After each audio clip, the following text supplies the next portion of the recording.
Hi there. So this is the first video in a set of videos that I'm going to be sending to you over the next few weeks on the topic of how to focus when it's not business as usual. So over the coming weeks, I'm going to share an idea or a strategy per week to support you in staying motivated, productive, and as focused as you can be in your work right now. And I want to keep these videos short. I have a lot to share, but I feel like if I keep it to one idea per week, they can stay concise as I'd like them to be for you. Anyway, that's my goal. So my name is Ariana Elsie McNally, and I am the owner of Emerging Outcomes Coaching and Development. And my mission is to help you build a career or business you love. So never before have we had so much to deal with as we move through, a global health situation. And I love the phrase that's going around right now. Maybe you've seen it in your social media feeds. And what it says is this: you're not working from home. You are at home during a crisis trying to work. So, and I think this is a beautiful sentiment. Even if you normally run your business from your home office, you know this is different. You know that this feels different. I'm hearing from people that they're feeling demotivated. It's hard to focus. It's tough to think and be creative. People are low in energy. And so if you're feeling like this, just know that you're not alone in these experiences. And so, and I think the phrase that I just shared is a really nice reminder to us about the pressures and the expectations that we can place on ourselves. And it's a reminder that this is not business as usual. So we all have obligations, and for many of us, having our work to focus on can create a sense of normality and a sense of purpose for us. And I also think that it's important to keep in mind and continue to serve the people that depend on us.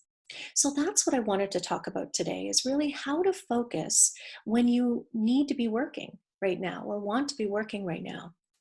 So first off, here are some of the challenges that we're all facing. And you know this. For many of us, we have children at home of varying ages. We're all confined to our homes or encouraged to stay home as much as possible. We have, if you have school-age children, they've started some schooling activities. Many of us are carrying the stress and concern for what's going on right now. And, we all feel the uncertainty about how long this will go on and what the next several months will hold for us. So what do we do? How do we focus in all of that? So first, I am a huge proponent of looking after your own physical and mental health first. So if managing the things that I just shared is all you can do right now, focus on that. If you're able to work and you want to work and need to work, the suggestion I have for you today is this. And remember, I'll be sharing some other ideas as we go through the next few weeks. But for today, here's the idea. Decide what your most important priorities are in your work right now. What must be done in your work or business to keep it going and to keep you going. So that's, the things that must happen today, this week, this month. What needs to happen?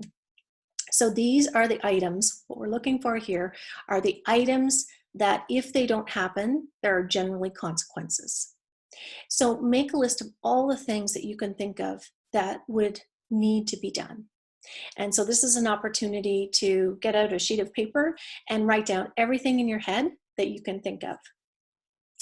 Then ask yourself this question for each item.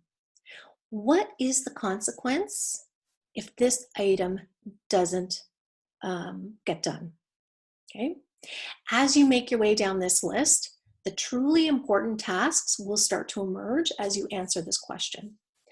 And you'll start to see what needs your attention right now versus what doesn't. Put a star next to those must-dos or create a second list with only those items on your list.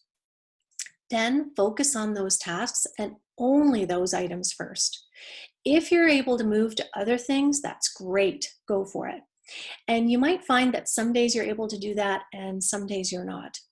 But knowing your most important items is critical to understanding what you have to focus on, especially if you have limited energy or limited time to work.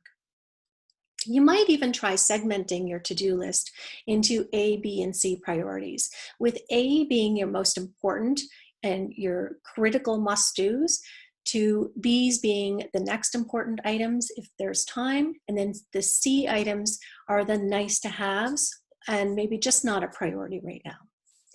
So what this will help you to do is knowing what your vital few items are and what needs to be dealt with. That's the value here. Because what's challenging and very normal is to sit down to work and not being sure what to focus on. That's what we want to try to avoid. You know, it's so easy to get lost in the lack of energy that we might be feeling in that moment, feeling the weight of things, and then things just start to feel overwhelming. And we want to avoid that. So to help yourself out and give yourself some support, having this list handy and knowing where to start first can make a world of difference and keep you moving forward. And be patient. Don't get too caught up if you're feeling less than productive. Pick one item, do that, and chunk your work down to 15 minutes or 30-minute increments. Observe and notice where you can adjust and go from there, and take one day at a time.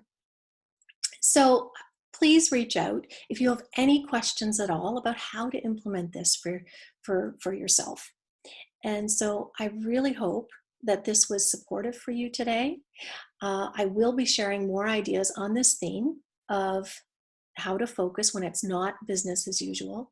And if you're not on my mailing list, I encourage you to go to emergingoutcomes.com and put yourself on the mailing list so you get these videos directly into your email.